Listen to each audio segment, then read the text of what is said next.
O vídeo já vai começar, mas antes, não se esqueça de se inscrever e ativar as notificações.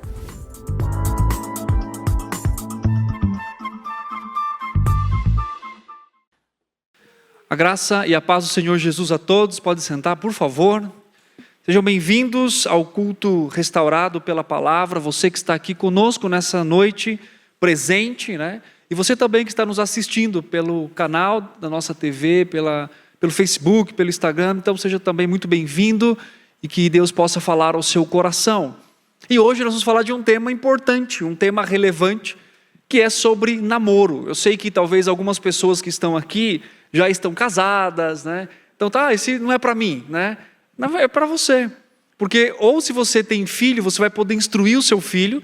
Se eles já casaram todos, você vai poder instruir outros jovens da igreja. Ou se você tem neto, você vai poder ajudar o seu neto. Então o princípio da palavra de Deus é aplicado a todos, tá? E é interessante que muito do que nós falaremos hoje a respeito do princípio bíblico com relação a namoro, né? Tem a ver com a vida cristã. Tem a ver da forma como nós nos colocamos diante do Senhor. E por que não avaliar também o nosso casamento, né? Sou casado, por exemplo, você que está nos assistindo, também deva ser casado e pode fazer uma avaliação com relação a isso. Mas hoje nós vamos falar do tema exatamente o seguinte: quem devo namorar? Não é uma pergunta tão difícil, mas é uma resposta complexa. Por quê? É verdade, porque a resposta é complexa. Envolve inúmeros fatores, tá? O primeiro deles é que nós vivemos num mundo caído. Então, decisões que seriam simples já não são mais tão simples para a gente. Então, por exemplo, o casal, né, namora, se conhecem, namora, tem filhos, né? A dificuldade que nós temos de encontrar nomes para os nossos filhos. Aí o cara vai lá e compra um livro de 500 nomes para ele escolher um. Porque a gente pensa em muita coisa. Então, nós temos dificuldade, né? Essa não é uma dificuldade só especificamente de quem está solteiro e vai tomar uma decisão para o namoro, né, para o noivado e o casamento, mas isso é uma questão inerente a todos nós. Então, por vivermos num mundo caído, né, nós temos então aquela ideia de será que vai dar errado? Será que não vai? Que faz parte disso. Uma outra perspectiva é que muito crente acha que Deus vai fazer com ele como Deus fez com o Adão no Jardim do Éden. Que Deus vai colocar a pessoa na frente e falar, é essa. E aí ele vai falar, ossos dos meus ossos e carne da minha... Não é assim que funciona mais, tá? Não é assim que funciona mais. Eu sei que vocês queriam isso. Queriam isso? Quem é solteiro? Que aparecesse na frente, né, ou viesse alguém e falasse, é esse, né? Não é assim que funciona, tá? A única pessoa que Deus pegou, colocou na frente e falou, essa daqui é Eva, até porque era a única opção. Não é verdade? A única, né, os dois ali têm teorias de criação, mas não são bíblicas, né? Tem a questão da Lilith e tudo mais. Não, é Adão e Eva. Adão foi criado, né? Depois Eva foi criada e Deus disse, você vai casar com essa mulher. Nós queremos isso. As pessoas não querem passar pelo processo. E o que eu vou pregar hoje aqui, vou falar dos princípios bíblicos, eu passei, quem é casado aqui já deve ter passado isso, com as questões a ideia assim, e se eu casar errado? E se der errado? E se não for do jeito que eu espero? Então tudo isso faz parte. E quando nós partimos da premissa de 1 Coríntios capítulo 10, versículo 31, quer comais, quer bebais ou façais qualquer outra coisa para fazer para a glória de quem? Para a glória de Deus. Então relacionamentos, escolha e namoro também deve ser feito para a glória de Deus. E isso é importante para a nossa vida. Nós vamos ler alguns textos bíblicos durante o momento da nossa reflexão, mas é um tema relevante e importante. E interessante também que no aconselhamento bíblico nós temos esses questionamentos. Pastor, com quem eu namoro? Pastor, o que esperar de um namoro? Pastor, eu estou gostando de alguém, mas o que eu faço? Por que essas perguntas acabam vindo, né? Nós temos basicamente dois tipos de abordagem, né? Você tem uma abordagem muito liberal do namoro, né? Então se vê o namoro de uma forma muito liberal, assim, a ponto de não ter resguardo, enfim, várias outras questões. Agora, por outro lado, você tem uma visão legalista de como também deve ser o namoro. Então envolve muitas questões, porque a Bíblia, enfaticamente, né, não tem nenhum texto da Bíblia fala diretamente sobre namoro. Você não tem uma palavra na Bíblia, namorais assim, né? Como deveis namorar? 2 pontos, não tem uma lista. A Bíblia não fala sobre namoro, até porque namoro, né, é do nosso contexto, do contexto ocidental. Então, namoro não existe nas Escrituras, né? E o que acontece muito quando as pessoas abordam esse tema é a transposição pessoal, tanto de lutas quanto da experiência do namoro, de como deveria ser um namoro, como mandamento para outra pessoa. Eu vou falar uma coisa aqui, preste bem atenção, não tire do contexto, tá? Hoje as pessoas falam, não, namoro não pode beijar. Aonde que está escrito isso? Então, entenda bem, há pensamentos e há questões que têm a sua reflexão pessoal e são escolhas que as pessoas fazem, ok, não tem problema com isso. Só que quando nós vamos para as Escrituras, nós não temos lá, como eu disse, uma lista de como eu devo namorar. Ou a Bíblia tem sobre princípios, a gente vai ver alguns deles aqui. Então, o namoro, né, tem que ser de tal modo, porque para mim funcionou assim, né? E qual que é o problema? Questões que extrapolam o texto bíblico e tentam impor, né, o método para uma outra pessoa, dizendo, não, isso é que deve ser feito, isso é um problema. Porque quando eu faço a transposição da minha experiência, das lutas que eu tenho para o outro, isso tem um problema. Porque são contextos diferentes, são lutas diferentes, são situações diferentes, tá? Na Bíblia, como eu disse, nós não encontramos a palavra namoro. Ela é um traço da nossa cultura, da cultura ocidental. E aí, então, responder perguntas como, quando começar a namorar? É uma pergunta difícil, né? Você é pai, tem filho adolescente, por exemplo. Seu filho pergunta assim, pai, com quantos anos eu posso namorar? 40. Será que 40 é o ideal? Os pais ficaram felizes aqui, né? Talvez 18 é o ideal? Não, namoro só depois da faculdade. Antes da faculdade. Então, aonde é? Como que nós vamos fundamentar essa questão? É claro que envolve contexto, maturidade e tudo mais. Uma outra pergunta, quanto tempo deve durar o namoro? As pessoas falam, não, crente não namora 3 anos. Mas onde está escrito isso? É um mandamento ou é uma questão de transposição de experiência? Ou é uma recomendação pelo contexto bíblico do abrasamento? Como que eu lido com isso? Isso é importante. Uma outra pergunta também. Existe pessoa certa? E se eu escolher errado? Existe pessoa certa? Você acha que existe pessoa certa? Se você acredita na teoria da pessoa certa, você tem um grande problema para me responder. Que você vai ter que me responder, vai pensando aí, tá? Nomes aqui, que não estou falando de pessoas específicas, mas o João era para ter casado com a Maria. Só que na vida deles, o João acabou casando com a Ana. E a pergunta é, se ele casou errado porque Maria era a pessoa certa, então todos os outros relacionamentos do mundo estão errados agora. Concorda comigo? Então, como é que você me explica isso? Então, isso é interessante pensar. Outra questão, como é um namoro cristão? Tenho que namorar tipo corte? O pai no meio, a mãe no meio, longe? Tem, né? Os pais querem que sejam assim, né? Então, todo esse aspecto, fala assim, mas isso não é importante. Isso é relevante. Isso é relevante, como eu disse, porque nós podemos cair em 2 extremos. Ou no liberalismo, porque a Bíblia não tem palavra namoro, então você não pode definir como deve ser o meu namoro. Ou você cai para o outro lado. E qual que é esse lado? Do legalismo. Do tem que ser assim, porque é assim, porque...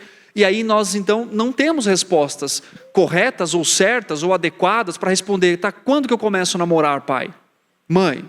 Em que momento vocês vão me permitir? Não, depois você terminar a faculdade. Terminou a faculdade, agora é mestrado.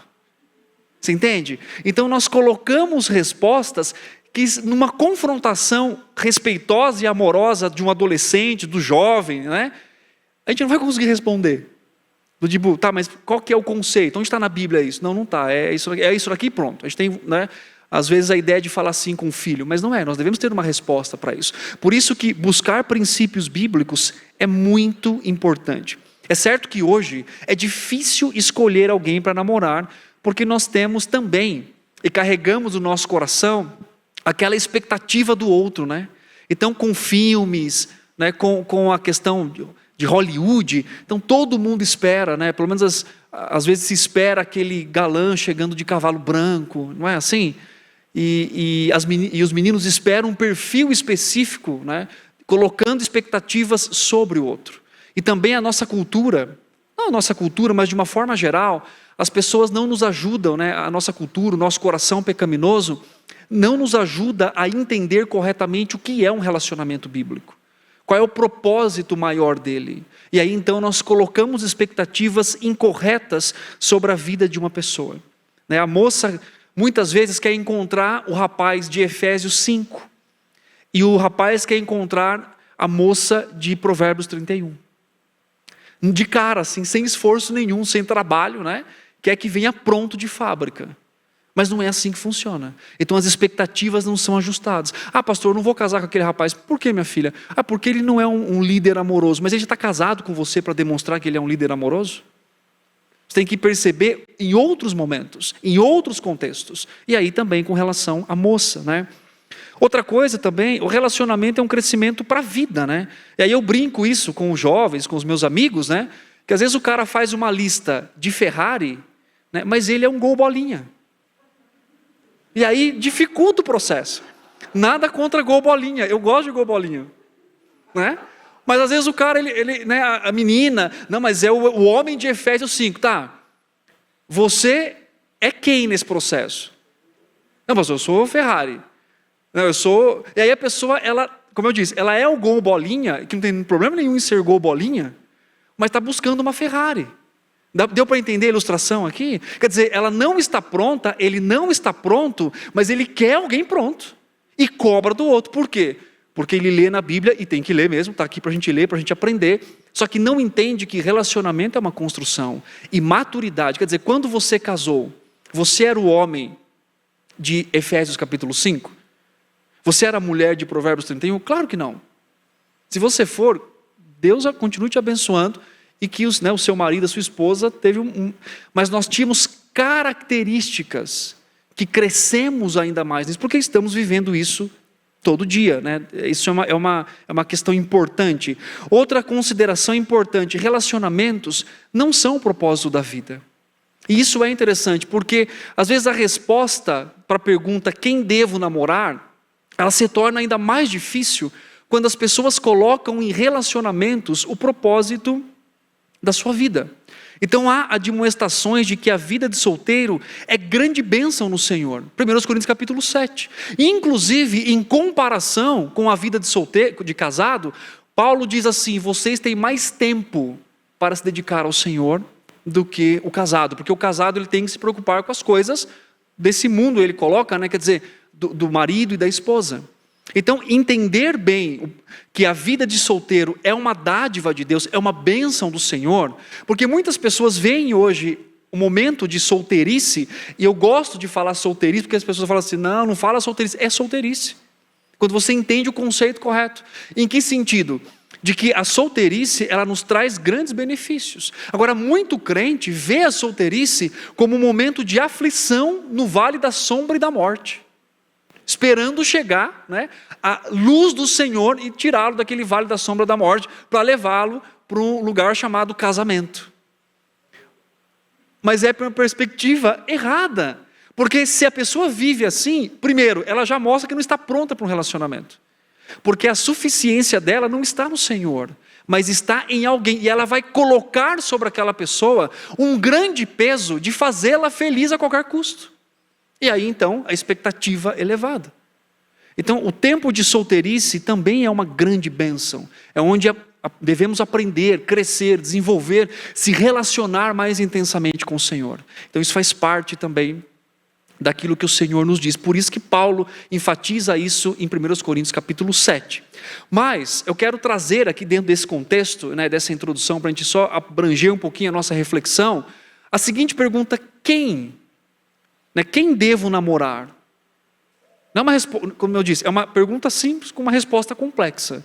E eu elenquei aqui alguns princípios bíblicos em alguns textos da palavra de Deus para nortear o pensamento, o meu pensamento, o seu pensamento sobre uma decisão com relação ao namoro. É claro, como eu disse, nas Escrituras nós não temos uma palavra específica para dizer assim, namoro ou então uma lista. Mas são princípios que norteiam tanto a questão do casamento futuro, quer dizer, que é o importante, quando a Bíblia nos aponta para o casamento e pede características para esse casamento, né, como deve ser esse casamento, isso me dá uma luz de como eu devo olhar então para esse processo até chegar lá. Então há ensinamentos específicos para nós. E eu quero trazer aqui 8 princípios, tá, para que nós pensemos então e respondamos a pergunta, quem devo namorar? Primeiro princípio, namore alguém que seja da mesma fé que a sua. Tá? O texto de Josué, capítulo 23, verso 12 e 13, Josué 23, 12 e 13 diz assim: porque se dele vos desviardes e vos apagardes ao restante dessas nações, ainda em vosso meio, e com elas vos apartardes, e com elas vos misturardes, e elas convosco, sabeis certamente que o Senhor vosso Deus não expulsará mais essas nações da vossa presença, mas vos serão por laço e rede, e açoite às vossas ilhargas, e espinho aos vossos olhos, até que pereçais nessa boa terra que vos deu o Senhor nosso Deus. Josué capítulo 23, Neemias 13, 1 Coríntios 7, 39, que fala sobre o jugo desigual, mas o contexto maior não é só com o jugo desigual ali, tá? Está falando sobre sociedades que são feitas entre cristãos e não cristãos, e a grande questão é, desde o Antigo Testamento até no Novo Testamento, o povo do Senhor foi proibido de casar com pessoas, de se relacionar com pessoas que não têm a mesma fé. Eu sei que isso hoje tem tido uma releitura ou uma leitura equivocada por parte de muitos. Olha só, eu vou dizer aqui as desculpas que eu já ouvi para não cumprir esse mandamento. Primeira desculpa, mas pastor, essa é a frase, mas pastor, eu estou pregando o evangelho para ele e para ela, e ele começou a ir para a igreja. Desde quando namoro é meio evangelístico agora? Não vi isso nas Escrituras. Primeiro que a Escritura nem fala sobre namoro. Segundo, como meio evangelístico, não sei que Bíblia você está lendo. Então, não existe a ideia de que não, mas eu estou evangelizando. É só assim que pode evangelizar? E não pode pedir para outro evangelizar? Não, mas tem que ser eu, porque eu entendo o coração dele. Olha só. E aí se cai num laço perigoso de enxergar o relacionamento de uma forma equivocada. Mas pastor, aí você que está assistindo, você que está aqui, eu conheci meu marido hoje, minha esposa hoje fora da igreja. Irmão, isso chama-se graça de Deus pela sua desobediência. Isso é a graça de Deus manifestada sobre a sua vida. Porque numa questão de equivalência, obviamente que dá muito mais errado do que certo. Então, o primeiro princípio, quando eu penso em namorar alguém, ou quem eu devo namorar, namore alguém que professe a mesma fé. E se você entende que o seu relacionamento serve como modelo de Efésios capítulo 5, o marido amar a esposa ser submissa como a igreja, como você vai poder idealizar esse modelo com alguém que não conhece o Senhor? Com alguém que não conhece a palavra de Deus? Como que você vai poder expressar isso? Porque daí vem uma outra pergunta, qual o propósito do casamento? O propósito final do casamento é a glória de Deus. O propósito final de um relacionamento é a glória de Deus. Até pensemos assim que o casamento, né, esses dias a gente estava preparando uma aula para a sala de família, e tem um artigo que diz assim, o casamento, né, ele não serve, né, para durar para sempre. O casamento foi, na verdade o tema chama, o casamento foi feito para acabar. Em que sentido? O casamento, o relacionamento conjugal, ele não é para a eternidade. Ele serve um propósito divino num tempo específico. Por quê? Porque o propósito final do relacionamento é que eu me torne como Cristo e glorifique a Deus da forma como eu vivo. Então o casamento não é o propósito final. E se eu entendo que se casar com alguém que não cumpra esse propósito, eu estou pensando muito mais na forma como eu vou viver meu relacionamento para mim do que para o Senhor. E aí eu tenho um problema grave. Uma outra questão importante é, como eu disse, comigo deu certo. Mais uma vez eu repito, isso chama-se graça de Deus pelo seu coração desobediente. É a graça do Senhor. É a graça que mesmo em meio aos nossos erros e falhas, o Senhor atua graciosamente, nos dando a esperança, inclusive até salvando aquele, para que então possa servir a Deus conosco. namore alguém que seja da mesma fé que você. Isso não é uma questão de lei de igreja. Isso não é uma questão de família tradicional. Isso é uma questão do princípio da palavra de Deus. Deus tanto deu esta ordem no Antigo Testamento quanto no Novo Testamento. E esta ordem continua até o dia de hoje. Inclusive para avaliarmos como e quando, né, devemos casar. Um segundo princípio, então o primeiro princípio é, com quem eu devo namorar? Com alguém que professe a mesma fé que você. Porque assim você vai poder caminhar para um propósito que honre ao Senhor. Isso parece autoexplicativo, não é?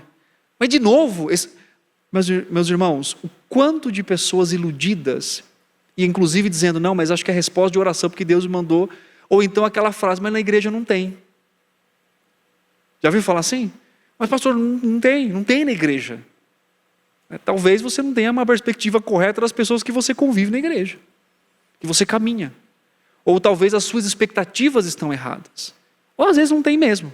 Mas graças a Deus temos outras igrejas. Né? Igrejas que podemos também, que professam a mesma fé, ter envolvimento, acampamento. Eu conheci minha esposa no estágio, faço estágio. É verdade. Conheci Luana no estágio e ela me pediu em namoro e nós começamos a namorar. Depois eu conto o que aconteceu no final. Eu cheguei para ela e disse, quero casar com você. Ela falou, você está louco? É que eu cheguei no primeiro dia e disse, eu quero casar com você. Ela falou, não, me deu um fora. Mas depois Deus mudou o coração dela, graças a Deus. Mas é uma outra pregação. Tá? Mas a grande questão é a forma, né, também como nós enxergamos o propósito para isso. Se o relacionamento for para mim, para minha felicidade, para não cumprir um propósito divino, mas o meu propósito, então eu vou ter dificuldades de entender que eu devo casar, eu devo namorar com alguém que professe a mesma fé. O segundo princípio, namore com alguém que não queira só te conhecer. De novo, quem devo namorar? Namore com alguém que não queira só te conhecer. Mateus 1,18 diz assim, ora, o nascimento de Jesus Cristo foi assim, estando Maria, sua mãe, desposada com José, sem que tivesse antes coabitado, achou-se grávida pelo Espírito Santo. A palavra desposada no grego significa um noivado mesmo aqui, um compromisso, né, mais forte entre eles. Como falamos aqui, a Bíblia não fala sobre namoro, mas ela fala algo específico como noivado, por exemplo. Uma coisa, né, mais profunda nesse relacionamento.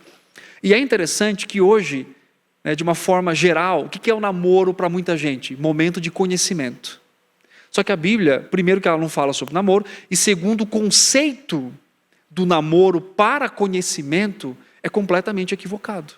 Eu não namoro uma pessoa para conhecê-la, até porque, meus irmãos, nós que somos casados, já conhece tudo da sua esposa, do seu marido?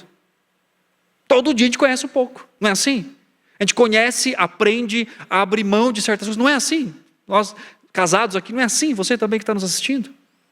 E às vezes nos surpreendemos até porque atitudes mudam, perspectivas mudam, convicções mudam no processo da vida.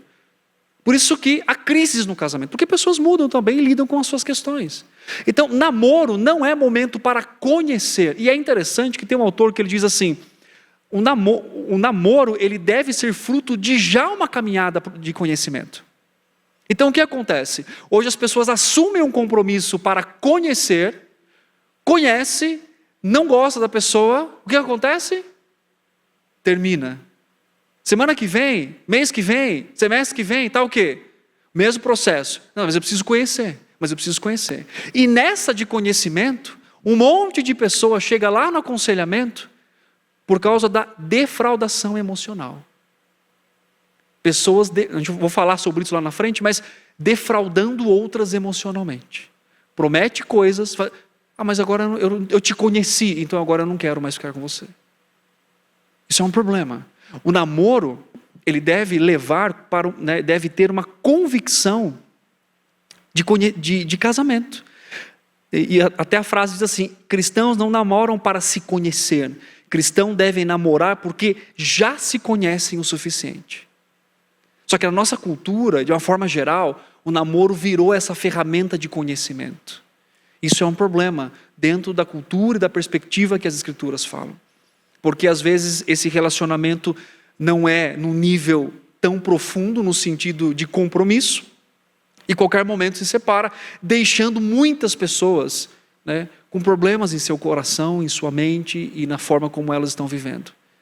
Porque exatamente há essa questão. E eu não estou dizendo, né, para você simplesmente tomar uma decisão equivocada, né, e hoje eu sei com a questão da internet, pessoas conhecem outras, às vezes de outro estado e tudo mais, uma outra realidade, obviamente. Mas eu não posso simplesmente assumir um compromisso para conhecer aquela pessoa. Eu devo estar convicto de que o momento que eu assumo a responsabilidade, e talvez então, se eu não a conheço suficientemente, nem mesmo para começar um namoro, eu devo então ter um compromisso de conhecê-la, fora de um relacionamento chamado namoro, na convivência, né? E tudo isso faz parte também do princípio. Então, se alguém chega para você, solteiro, e fala, vamos namorar para se conhecer, aí a gente decide, isso é perigoso, isso é complexo. Tá, mas conhecer o quê? Expectativas que você espera de mim? Que você espera de mim? E que se eu não atendê-las, você vai me abandonar? É isso? Pergunte quando alguém falar para você assim, ó, eu quero namorar para te conhecer, tá, mas e se eu não atingir a sua expectativa? Você vai me abandonar? Então acabou o namoro? Conhecer o quê? Essa pessoa, uma coisa você já sabe, a pessoa peca. Acho que já é suficiente. É crente, mas peca. E aí existe um problema, uma questão difícil com relação a isso. Por isso se torna um problema. Então, não namore alguém que não queira só te conhecer. E principalmente quando esse conhecimento não tem um princípio bíblico. Então a avaliação é subjetiva. Você não atingiu expectativa, então eu te deixo. E quando nós lemos o relacionamento aqui, por exemplo, de Mateus 1,18 que nós vemos a profundidade desse relacionamento, a ponto de que eles ainda não tinham relações, eles não eram casados, mas o que acontece? Existia aquela ideia de compromisso. Isso é importante.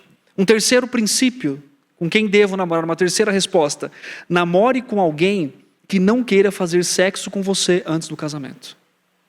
Isso é importante. Gênesis 1, 27 e 28 diz assim, Gênesis 1, 27 e 28. Criou Deus, pois, o homem à sua imagem, a imagem de Deus o criou, homem e mulher os criou.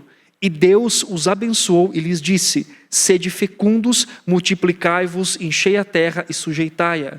Dominai sobre os peixes do mar, sobre as aves dos céus e sobre todo o animal que rasteja pela terra.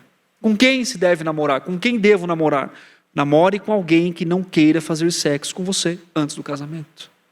E obviamente, talvez pessoas até que lidem com situações, que sejam tentados, mas que tenham o propósito e entendam que a bênção da vida sexual é para o compromisso pactual do casamento. É que o casamento dá liberdade para isso.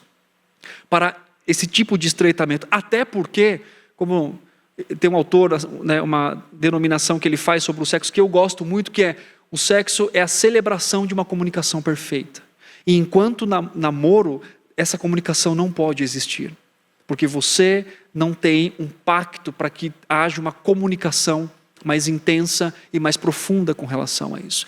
Namore alguém, né, que esteja disposto a se sacrificar e a lutar contra isso, para que ambos possam chegar no dia do casamento puros e irrepreensíveis nessa situação. E eu não estou dizendo da realidade das lutas que pessoas e jovens e todo mundo tem. Quer dizer, é dentro dessa realidade. Por isso, conhecer, né, o perigo, conhecer essa realidade é importante ali, assumir compromissos um com o outro, de preservar a vida do outro. Não só de se preservar, porque é importante, mas também de pensar com amor cristão sobre a vida do outro. Isso é um princípio importante, porque hoje, né, muitas pessoas abandonaram isso também. Inclusive, mesmo no meio cristão, virou um princípio de conhecimento. Mas se eu casar e não tiver tido relações sexuais, como é que eu vou saber se vai dar certo? Muitas pessoas pensam assim. Ou então a pessoa já está com a consciência tão cauterizada quanto esse assunto, que para ela já não é um problema mais. E ela se coloca em risco constantes. Casais de namorados viajando sozinhos. Não tem problema viajar. Gosto de viajar. Mas a gente sabe se controlar. Tudo bem, talvez realmente não seja feito nada, não aconteça nada. Mas eu expor o outro a um perigo desse, dentro do contexto pecaminoso que eu, você e todos nós somos. Devemos ser sábios. Não a nível de legalismo, mas aquilo que Jesus disse, fugir da aparência do mal. Viver com sabedoria, com entendimento. Porque os dias são maus, Satanás tenta e a minha carne, obviamente, é fraca. Na verdade, é tendenciosa ao pecado. Um quarto princípio aqui sobre quem devo namorar. Namore com alguém que respeita a autoridade de seus pais sobre a sua vida. Isso é muito importante. Namore alguém que respeite a autoridade dos seus pais sobre a sua vida. Colossenses 3, 20. Colossenses capítulo 3, versículo 20. Filhos, obedeçam a seus pais em tudo, pois isso agrada ao Senhor. Efésios 6, também Paulo fala que os filhos devem honrar os pais. Honrar os pais aqui, tanto para os pequenos com a obediência, quanto para os maiores também com a obediência. Ouvir a posição do pai com relação ao namoro.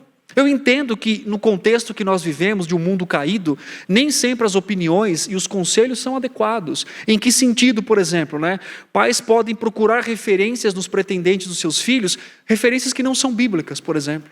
Ou atenuar referências que realmente ali não é um princípio bíblico. Ou até mesmo ter ali posições diferentes das Escrituras sobre como encontrar alguém. Isso são conflitos. E aí, no Senhor é a frase com relação à honra. Mas por outro lado, a Bíblia sempre nos deixa claro que filhos devem honrar os seus pais. E muitas vezes acontece de que os filhos sequer permitem que os pais passem por esse processo junto com eles. Interessante isso e negativo, E muitos namoros são iniciados e só depois os pais sabem disso, Na verdade não vem mais como uma petição e um pedido de opinião. Simplesmente, pai, tal dia fulano vem aqui que eu vou te apresentar ele vai namorar. Ele já está namorando, na verdade. Ah, mas a vida não é minha. Ok, mas você também está sob a responsabilidade dos seus pais. E honrá-los é um princípio bíblico. Inclusive o texto da palavra de Deus diz que na multidão de conselhos o rei vence a guerra. É um conselho de provérbios para nós. Então quanto mais conselhos nós temos, nós podemos então tomar uma decisão.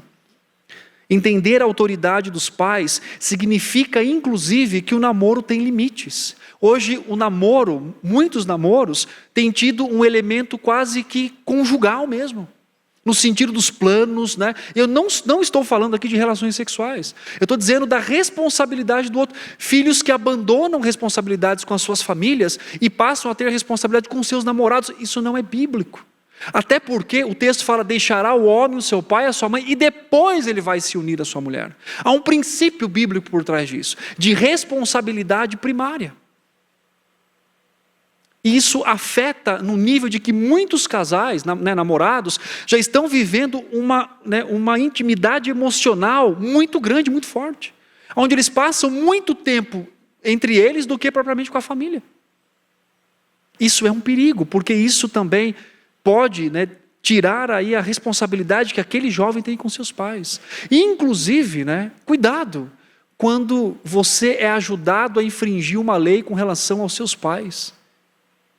Mentira, dolo e qualquer outro tipo de pecado.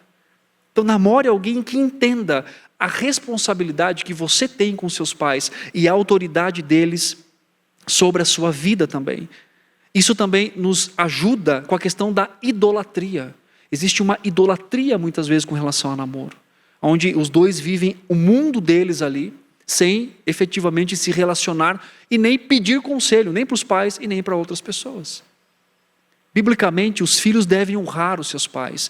E o princípio vem desde Gênesis. O homem vai deixar o seu pai e a sua mãe no nível de responsabilidade e de atuação primária para passar a atuar primariamente com a sua família, com a sua esposa e ali com o seu marido.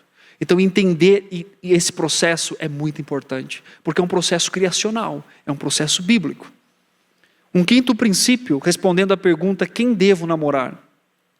Namore com alguém que você realmente queira namorar. O que você quer dizer com isso? Cantares 1,15 diz assim, ó amada minha, como és formosa, ó querida minha, eis que és formosa, os teus olhos são como os das pombas. A primeira qualidade que alguém que deseja namorar deve procurar no outro é o quê? O outro tem que ser crente, tem que professar a mesma fé. Só que dentro desta verdade que é absoluta nas Escrituras, às vezes as pessoas dizem assim, fulano namora com aquele cara lá, por quê? Porque ele é crente. Olha só, ele é tão fiel a Deus, graças a Deus por isso. E deve continuar fiel. Mas isso não é o suficiente para um relacionamento. Sabia disso? Ou não? É muito importante. É o mais importante, digamos assim, para uma decisão séria. Mas, às vezes, as pessoas namoram com expectativas erradas e com motivações. Então, às vezes o cara é crente, a moça é crente, mas aquele jovem, aquela pessoa, aquele senhor, aquela senhora, enfim, na condição de solteiro, que pode, vai namorar e vai casar, olha e fala assim, mas eu não quero. Não, mas está vendo? Por que você fica solteiro? Porque você não quer. Aí o que acontece? A gente simplesmente coloca isso, que é um requisito. Só que o que acontece? Quando você lê Gênesis, e você vê Deus colocando Eva na frente de Adão, ele fala lá no hebraico uma poesia. Ossos dos meus ossos e carne da minha carne. É uma expressão poética intensa, de que tinha alguém com quem se comunicar agora, e ele tinha então esse envolvimento com Eva, inclusive atração. E quando eu falo isso, não é de uma forma obviamente pecaminosa, mas a primeira qualidade, falada, como eu disse, deve ser. Mas existe também a ideia de que eu queira me relacionar com aquela pessoa. E aí que entra a nossa vontade, porque às vezes fica aquela dúvida assim, eu posso ter vontade, ou eu posso colocar a minha vontade numa decisão? Vou dar um exemplo aqui, vocês vão me ajudar, você também em casa.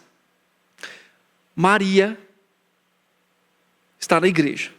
Tem 2 rapazes, o Paulo e o Júnior.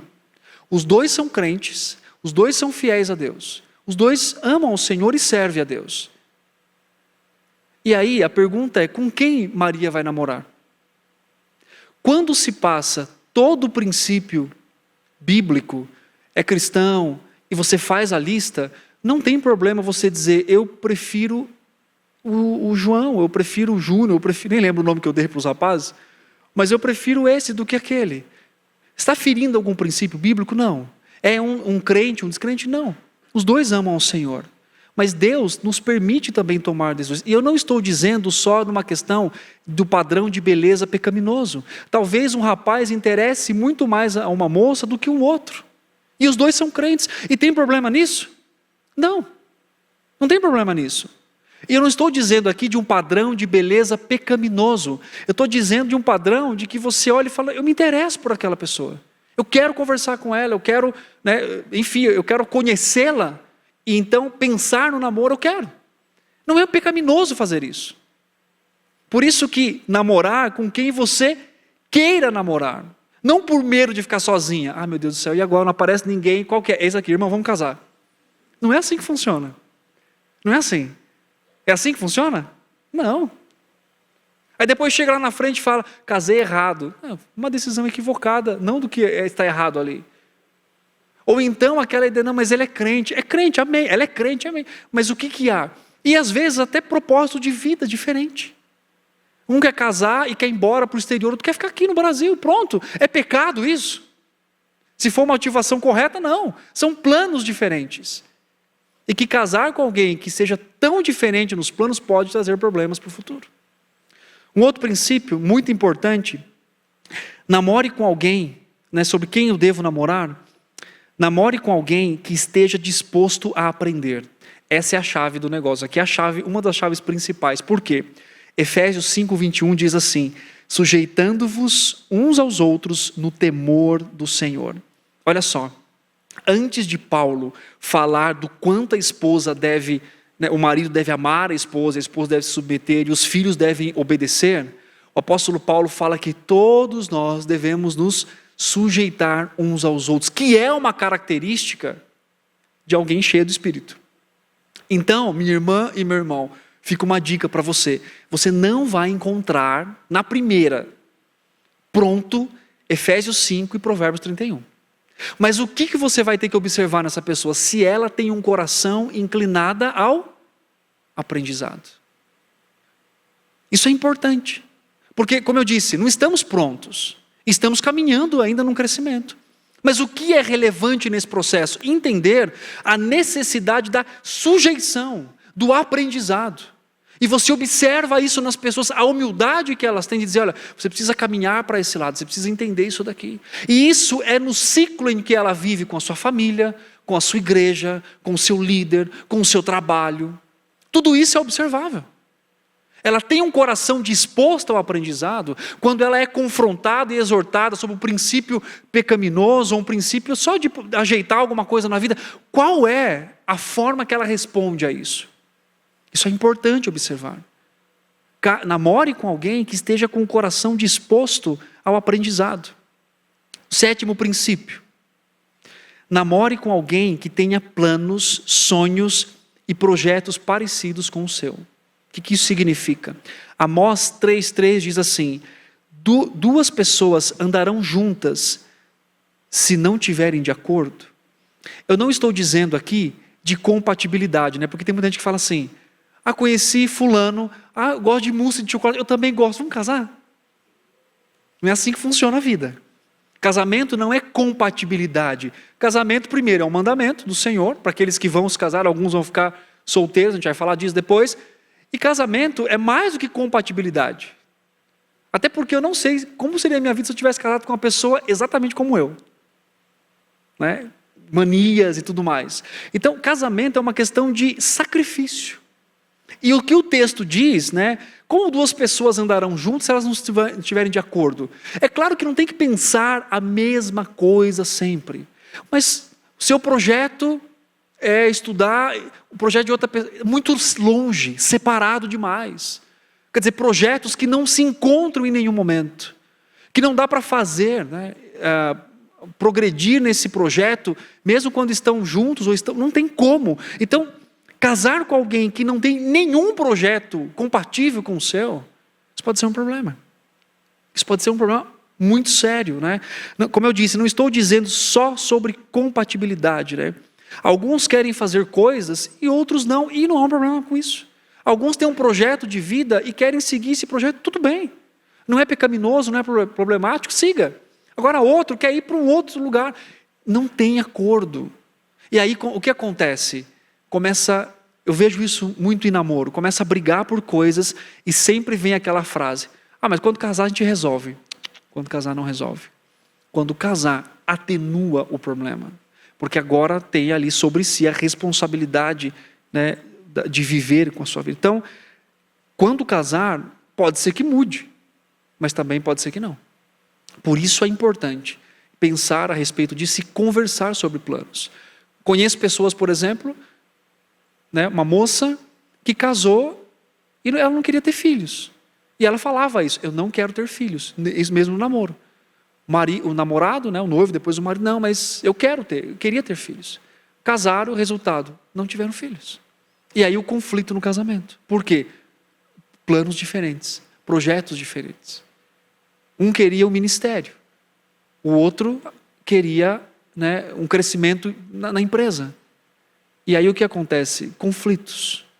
Resultado, infelizmente, divórcio. Infelizmente, divórcio. Um último princípio para que nós fechemos aqui. Com quem devo namorar? Namore com alguém que leia a Bíblia. Porque a pessoa pode até ser crente, mas ela não lê a Bíblia. Pode um crente não ler a Bíblia? Pode, no sentido de que é possível, mas que não deveria. O texto de Salmos 119, versículo 97 diz: quanto amo a tua lei, é a minha meditação todo dia. Namore alguém que ame a palavra de Deus. Apesar dos erros daquela pessoa e dos seus pecados, obviamente, assim como eu e você também temos, namore com alguém que ame e que tema a palavra de Deus. Com certeza, que se você namorar alguém que ama a palavra, que teme a palavra, essa pessoa vai cuidar bem de você. Essa pessoa vai cuidar da sua família de uma forma adequada. Namore alguém que esteja disposto a constantemente ter um relacionamento com o Senhor. Porque afinal das contas, é isso que mantém e isso que muda um relacionamento para a glória de Deus. quando chega pessoas no aconselhamento bíblico com problemas conjugais, sabe a primeira coisa que nós devemos fazer? Restaurar o relacionamento deles, não um com o outro, mas com Deus. E aí, uma vez relacionando corretamente com Deus, o fruto vem para a família, para o esposo, para a esposa e para os filhos. Para a gente concluir e finalizar essa reflexão, eu tenho 2 observações importantes. Primeiro, cuidado com a defraudação. Tá? Muitos jovens, homens e mulheres, estão orando e defraudando ao mesmo tempo, emocionalmente. O que isso significa? Ora com uma, ora com outra, ora com 3, 4. E aí fica aquela coisa, não, mas eu só estou orando. Mas quando você ora com alguém, você gera expectativas naquela pessoa. Isso para o menino e para a menina. E 1 Tessalonicenses capítulo 4, versículo 6, a palavra de Deus diz que nós não podemos defraudar. O que é defraudar? No texto ali, um dos significados é explorar. Às vezes, pelo medo pecaminoso de ficar sozinho, existe as tentativas. Eu chamo isso popularmente de Rambo. O que é o Rambo? Ele atira para todo lado. Vocês não lembram do Rambo? Enfim, é aquele cara que atira, né? Enfim. Mas aí o que acontece? É aquele rapaz, aquela moça, que ele ora com mais de uma pessoa. Para quê? Porque ele pensa na escala de possibilidades. Se der errado aqui, der errado aqui, eu tenho segunda chance. Sabe, trata relacionamento como se fosse a escolha do vestibular que vai fazer na faculdade. Qual é a primeira opção? Medicina. A segunda opção, aí eu vou fazer outra coisa, porque não é assim que funciona relacionamento. Até porque se você assume, orar, com uma pessoa, quer dizer, como é que você vai apresentar para Deus? Deus abençoa a Joana, mas também abençoa a Maria, Senhor. Quem você vai apresentar diante do Senhor? Senhor, põe uma marca na cabeça da pessoa com quem eu tenho que ficar. Como é que fica isso? E o que acontece? Muitas pessoas estão sendo defraudadas emocionalmente, isso é muito sério, porque elas estão parando lá no aconselhamento bíblico, com corações quebrados e feridos, tanto meninos e meninas, pela questão de, mas ele conversava comigo, ela conversava comigo no WhatsApp, mandando emotion que fala? De coração, dizendo que eu tenho característica de uma mulher que ele quer casar, que ela quer casar, de homem que quer casar. Aí na outra semana aparece noivo com uma outra menina ou com outro menino. Isso é um problema grave. Devemos ter responsabilidade com os sentimentos dos outros. E principalmente orar ao Senhor, e arrepender-se disso.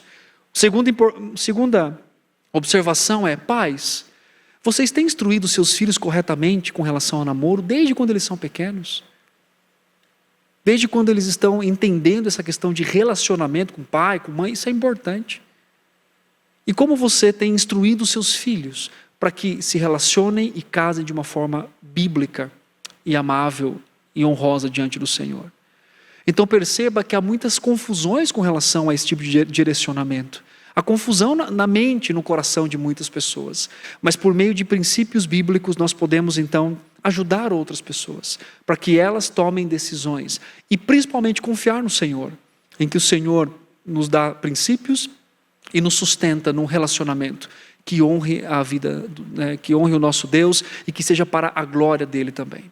Então que o Senhor nos ajude, que o Senhor me ajude como pai, te ajude como pai, ajude jovens, adolescentes, aqueles também que estão solteiros e principalmente não despreze a sua solteirice. Ela serve para honrar e glorificar o Senhor, tanto quanto a vida daquele que está casado. Porque quer comais, quer bebais, fazendo uma transposição aqui, seja solteiro ou seja casado, você e eu vivemos para a glória de Deus. Amém? Vamos cantar para que nós possamos orar depois, pedindo a direção do nosso Senhor com relação àquilo que escutamos aqui.